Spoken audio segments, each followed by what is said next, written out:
সমাজৰ মংগলৰ কাৰণে এই দেৱ দেৱতাসকলৰ পূজাত কুকুৰা গাহৰি আদি বলি দিয়ে।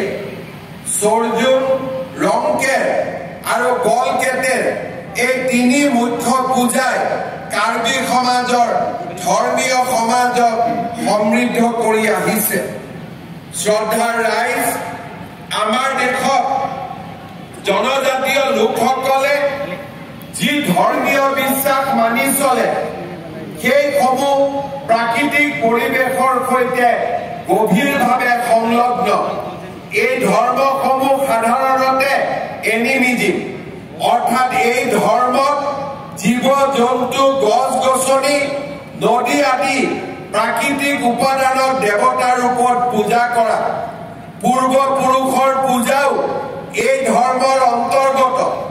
বহু হাজাৰ বছৰীয়া পৰম্পৰাৰে গঢ় লৈ উঠা এই প্ৰাচীন ধৰ্ম বিশ্বাস আৰু ৰীতি নীতিসমূহে সমাজৰ জীৱনচৰ্যাত গভীৰ প্ৰভাৱ পেলাই আহিছে।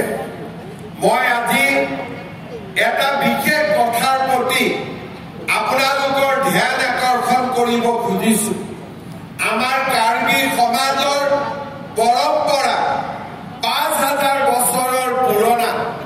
যেতিয়াৰ পৰা কাৰ্বি সমাজ সৃষ্টি হৈছে তেতিয়াৰ পৰাই কাৰ্বি সমাজে পৰম্পৰাগত নীতিৰে হেমফ্ৰু, মোগ্ৰাম আৰু ৰাচিনজাক পূজা কৰি আহিছে।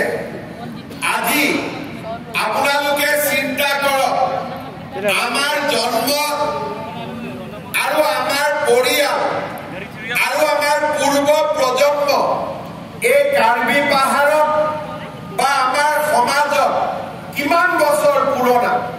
১,০০০ বছৰ, ২,০০০ বছৰ, ৩,০০০ বছৰ, ৪,০০০ বছৰ, ৫,০০০ বছৰলৈকে আমাৰ সমাজৰ ইতিহাস পোৱা যায়।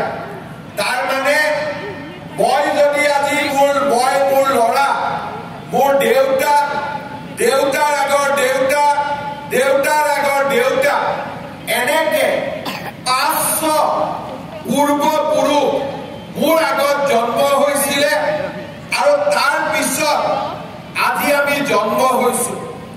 এতিয়া আপোনালোকে চিন্তা কৰক যে মোৰ ৫,০০০ বছৰৰ পৰা মোৰ দেউতা, মাক, ককা, আইতা, আজু ককা, ককাই যি ধৰ্ম ৰাখি থৈ গৈছিলে, যি সংস্কৃতি ৰাখি থৈ গৈছিলে, যি পৰম্পৰা ৰাখি থৈ গৈছিলে, সেই ধৰ্ম, সেই পৰম্পৰা আৰু সেই বিশ্বাসক পৰিৱৰ্তন কৰাৰ অধিকাৰ আমাৰ প্ৰজন্মৰ আছে নে নাই?